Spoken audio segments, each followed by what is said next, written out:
2026ஆம் ஆண்டு வரவு செலவு திட்டத்தின் கீழ் கீக் ஹீ-ஹெயிலிங் மற்றும் பி-ஹெயிலிங் தொழிலாளர்களுக்கான சமூக பாதுகாப்பை வலுப்படுத்த முக்கிய அறிவிப்புகளை பிரதமர் டத்தோஸ்ரீ அன்வார் இப்ராஹிம் வெளியிட்டார். ஐ சாரா ஆன் பிளாஸ் திட்டத்தின் கீழ் இந்த தொழிலாளர்களுக்கு இபிஎஃப் மூலம் ஆண்டுக்கு 600 ரிங்கிட் வரை அரசாங்கத்தின் சமமான பங்களிப்பு கிடைக்கும். மேலும் புதிய கீக் தொழிலாளர் சட்டம் 2025 கீழ் பெர்கேசோ பங்களிப்பு கட்டாயமாக்கப்படும். முதல் முறை பங்களிப்பாளர்களுக்கு இது 70% வரை மானியம் வழங்கப்படும்.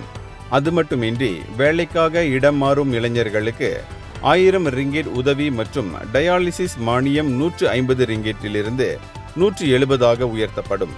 மேலும் ஐசூரி திட்டத்தின் கீழ் தாய்மார்களுக்கான ஆதரவு 60 வயது வரை நீட்டிக்கப்பட்டுள்ளது. மேலும் முதியோர் நலன் மற்றும் கவனிப்பு இல்லங்களுக்காக கூட்டாக 1.26 பில்லியனுக்கு மேல் ஒதுக்கீடு செய்யப்பட்டுள்ளது.